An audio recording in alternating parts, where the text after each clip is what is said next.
It doesn't matter how fast you are at autocross. It doesn't matter how fast you are on the track. It doesn't matter how good of a driver you are. That's the fastest you can technically go on the street without it getting dangerous.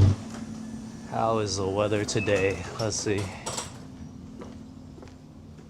Oh, it's really warm. Okay, so I'm still trying to decide whether I want to go hit some back roads today or just go drive by the beach and cruise and check out some nice cars. And you know what? We'll hit some back roads today. Fuck it. Ooh, should I just go to Ortega? Maybe I should go to Ortega. Why not, right? Why not hit Ortega? Yeah, fuck it. Okay, you know what? Since we're just gonna go hit some canyon roads, maybe we'll talk about canyon driving etiquette today. That's what we'll do. Dude, I've been driving the Lexus all week, and this car is just so harsh compared to the Lexus. I forgot how, like, loud and uncomfortable this car was. Oh God, please get me off of this highway. Oh. It's crazy that, like, dude, California has, I think, like, the highest or the second highest taxes in all of the United States, and our roads are still this messed up. What did I want to talk about in this video? Oh, how to drive canyons and not die, basically. I think through being more exposed to the car community, I guess, through this channel, the more I realize how everyone glorifies this idea of chasing the limit, right?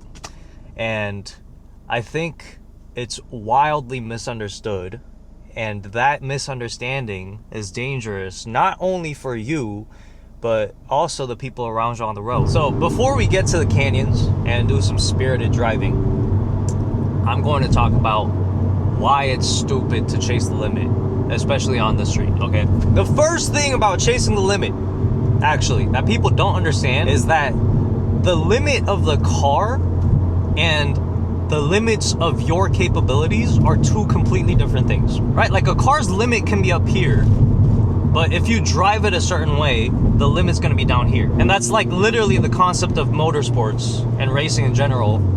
It's that, like, who can maximize the potential of the car. And so, like, if you're a good enough driver to where you can even get maybe like 80% out of the car, right? That in most cases is too fast for the public road. If you're chasing the limit, per se, in terms of just loading up the tires and seeing how much G's your tires can withstand before it starts like breaking traction on you, then that's actually not the proper way of driving. Putting a bunch of load on your tires should be just the end result of what's happening with the speed and the cornering. Yeah, dude, I have no idea how to put this into words. It's a dick move, but oh God. I'll show you right here, okay? This is one way to take this turn. Like this. Right? I barely use the tires. That was all momentum. I don't know the fucking professional jargon to explain all this bullshit, okay? I'm not a nerd like you. So if you are a nerd and you know what kind of fucking lingo I'm talking about, just tell me, okay? Don't talk shit. Just help me out in the comments, okay? Okay, so this is one way. I'm barely loading up these tires. And then this is another way. Oh geez, okay, that just doesn't feel safe to me. So I don't like doing it. But you see what I did there? Maybe you didn't. So I'm gonna show you again, okay? If you take a turn like this, you're kind of aggressive with your steering input, then the weight of the car, yeah, see, it just sets into this side of the car, right? You want to minimize doing that as much as possible. What you really want to be doing is you want to be steering as little as possible, and you want to be steering so lightly that you can drive like this. Like, if you can drive like this, then you're doing a good job. Dude, this is great. No cars in front of me. Fuck. Why did I say that? Why did I say that? Anyways, my point is, please don't load up the tires. And if you're going to load up the tires, do it progressively. Oh my God, thank you so much. I love you. I love you. I love you. I love you. Okay, so again, look at my steering, right? This is all we're doing. We're doing this. See? This way, the weight's progressively going onto the tires. There's no like, you don't want to, look, I'll show you right now, okay? Hold on.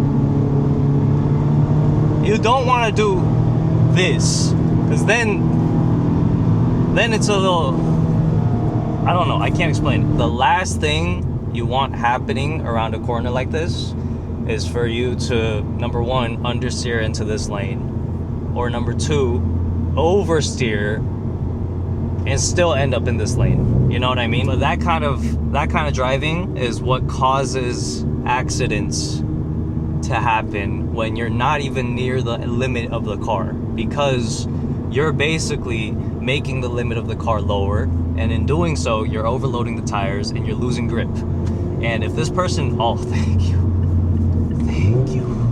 so much. The next thing is how you approach these turns, okay? Whenever, okay, we just caught up to another. A good rule of thumb, why I can't even talk. Not even a good rule of thumb, just the law, okay? The law of driving aggressively, not even aggressively. You shouldn't even be driving aggressively. Just spiritedly, right? Like if you're driving spiritedly, the less you can see ahead of you, the slower you should be going. Just think about this, right? The less time you have, or the less distance you have to react to something that's right in front of you, the more distance you should leave for braking. Like even if it's a really tight hairpin and you know there's no one else out on the canyon road, you just never know. Like a squirrel can be right in front of you. I don't want to run over a squirrel. I don't know about you, but I don't want to kill wildlife, right? There could be a rock, there could be a person, there could be a car literally just stopped there, because who knows, you know, people are not that smart. There could be a cyclist. You never know, right? And maybe a car is stopped in the middle of a hairpin and he should not be stopped, and you rear-end him at like 30-40 miles an hour. You have every right to be like, why the fuck are you stopped there, bro? But you were also freaking stupid for taking that turn with no caution. So my point is, don't do that, okay? If you're doing those two things, where you're not loading up the tires too aggressively, and you're just going as fast as possible with the assumption that you might have to brake for something that you don't see right ahead of you, then, if you think about it, it doesn't matter how fast you are at autocross. It doesn't matter how fast you are on the track. It doesn't matter how good of a driver you are. That's the fastest you can technically go on the street without it getting dangerous, right? Just because someone's a better driver than me, maybe he has a better reaction time than me, so like he has the confidence to stop faster for something out on the road. But at the same time, there's physics, right? The car can only stop a certain amount of distance at a certain speed. Realistically, the limit that you're chasing isn't necessarily, wow, that's a 2002. Wow. See, like here, I only see this much of the turn until I get to here. And I have to slow down preemptively because there might be something that I don't see yet. And when you can't see past a certain point, don't push that limit, or don't flirt with that. Like even here, there might be something here. I have to brake right now. I can brake later, but I have to brake right now because I might have to stop for something that I don't see yet. So my point is, you can only go so fast out on public roads before it just gets stupid. Like you have to leave margin for error. You have to leave margin for your personal error. You have to leave margin for other people on the road, and you have to leave margin for just shit like rocks, shoes, squirrels. Hey, shout out to Jack in the Box for letting me take a piss. All right, so I don't know if I made this clear enough, so I'm just gonna say it again, okay? The limit is an illusion. It doesn't exist because you will never touch it ever in the real world if you're driving the way you should be. You don't have to, like, there's no one to impress, okay? No one's gonna give you props. Look at me.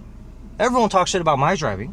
And so we're gonna get into that now, okay? Basically, everyone that's been in the car with me while I was filming and have looked back at the footage, they all told me, or they all tell me, that the footage looks really slow. And that is the thing. You have to remember that this thing is extremely stabilized. And it's a camera, so you don't feel the G-forces. And I think that's the reason why a lot of people who make content want to push harder, because they want their speed and their expertise to show on camera so they can impress everyone else, right? And so if you want to impress people with your driving, I'm gonna tell you exactly what to do, okay? First off, give me a second.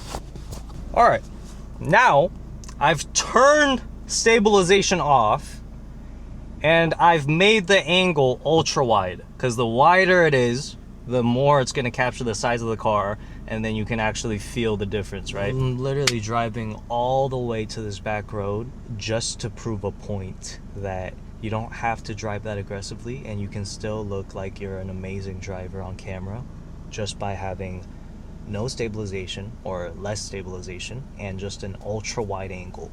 The ultra wide angle is huge.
Too hungry for this.